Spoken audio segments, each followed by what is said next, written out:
হিন্দু ধর্মে দেবী সরস্বতী বিদ্যা, সঙ্গীত ও শিল্পকলার দেবী। বৈদিক যুগ থেকে আধুনিক যুগ অবধি দেবী সরস্বতী নিজের স্থান বজায় রেখেছে। দেবী সরস্বতীর বর্ণনা শুধুমাত্র হিন্দু ধর্মেই আছে ব্যাপারটা এমন নয়। বিদেশেও দেবী সরস্বতীর ভিন্ন ভিন্ন রূপ আমরা দেখতে পাই। যেমন ভারতবর্ষ ও নেপাল বাদ দিয়েও দক্ষিণ পূর্ব এশিয়ার বিভিন্ন দেশ যেমন জাপান, চীন, মায়ানমার, তিব্বত, কম্বোডিয়া, থাইল্যান্ড প্রভৃতি দেশে দেবী সরস্বতীর ভিন্ন ভিন্ন রূপ আমরা দেখতে পাই। যেমন জাপানে সরস্বতীর নাম হলো বিয়ান জাইতেন। এই দেবী বিয়ান জাইতেনের সাথে আমাদের দেবী সরস্বতীর অনেক অংশেই মিল দেখা যায়। এই দেবী বিয়ান জাইতেন হলো জলের দেবী, তাই তার বাহন হলো মাছ। জাপানিজরা মনে করেন দেবীর বাসস্থান হলো জলের নিচে, অর্থাৎ পাতালে।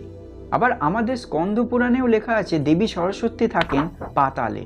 খুব অদ্ভুত ব্যাপারটা, জাপানিজ এবং ভারতীয়দের এত সুন্দর মেলবন্ধন এর আগে হয়তো আপনারা জানতেন না। আরও একটি মিলের কথা আমরা দেখতে পাই, দুই দেবীর হাতেই থাকে বীণা। আবার তিব্বতে দেবী সরস্বতীর নাম হয় চেংমা, আর মায়ানমারে দেবীর নাম হয় থুরাথারি। তিনি গ্রন্থাগারের দেবী, তাই তার হাতে থাকে রাশি রাশি বই এবং তিনি বসে থাকেন আমাদেরই দেবী সরস্বতীর মতো রাজহংসে। আবার তিব্বতের মতো কম্বোডিয়ার সরস্বতীর বাহনও হাঁস, কিন্তু আবার থাইল্যান্ডের সরস্বতীর বাহন হলো ময়ূর। এখানে আবার দেবীর গায়ের রং সবুজ বর্ণের। বাংলা ভাষায় দেবী সরস্বতীর নাম আমরা বিভিন্ন জায়গায় বিভিন্ন রকম শুনতে পাই। যেমন তেলুগু ভাষায় দেবী সরস্বতীর নাম হলো শারদা, আবার তামিল ভাষায় হলো কৌলিমাগল, কন্নড় ভাষায় দেবীর নাম হয় শারদাম্বা। এইভাবেই সারা ভারতবর্ষে বিভিন্ন নাম নিয়ে দেবী সরস্বতীর পূজা হয়। ছোটবেলা থেকেই আমরা শুনে আসছি দেবী সরস্বতী শুধুমাত্র বিদ্যার দেবী, কিন্তু তিনি কি শুধুই বিদ্যার দেবী? কারণ শুরুতেই তিনি বিদ্যার দেবী ছিলেন না। কারণ সরস্বতী শব্দটি ভাঙলে আসে সরস, যার অর্থ হচ্ছে হ্রদ বা জল, অর্থাৎ দেবী সরস্বতী হলেন জলেরও দেবী।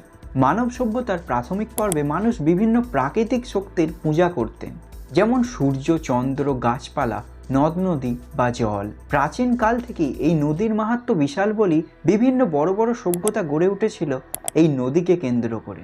ঠিক এইভাবে ভারতবর্ষেও সরস্বতী নদীকে কেন্দ্র করে গড়ে উঠেছিল সারস্বত সভ্যতা। মনে করা হয় এই সভ্যতা হলো ঋগ বৈদিক যুগ, অর্থাৎ সিন্ধু সভ্যতারও আগে। ঋগ্বেদে সরস্বতী নদীকে নিয়ে ভীষণ মাতামাতি আছে। এখানে এই নদীকে একটি দেবী রূপে কল্পনা করা হয়। প্রাচীনকালে ঠিক এইভাবেই সরস্বতী নদী থেকে হয়ে উঠেছিল নদী মাতা। এছাড়াও প্রাচীনকালে সরস্বতী ছিল কৃষিকাজের দেবী, কারণ নদী যেখানে সেখানে চাষবাস ভালো হবেই।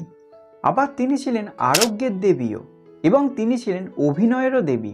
এই সমস্ত কিছুর পিছনেই যেহেতু বিদ্যা লুকিয়ে আছে, তাই তিনি কালক্রমে হয়ে ওঠেন বিদ্যার দেবী। সেই থেকেই দেবী সরস্বতী নদীর দেবী থেকে হয়ে ওঠেন বিদ্যার দেবী। দেবী সরস্বতীকে নিয়ে আজকের বানানো এই ভিডিওটি কেমন লাগলো আপনাদের নিচে কমেন্ট সেকশনে জানাবেন, এবং আমার চ্যানেলে নতুন হয়ে থাকলে আমার চ্যানেলটিকে সাবস্ক্রাইব করে নেবেন। দেখা হচ্ছে পরবর্তী ভিডিওতে।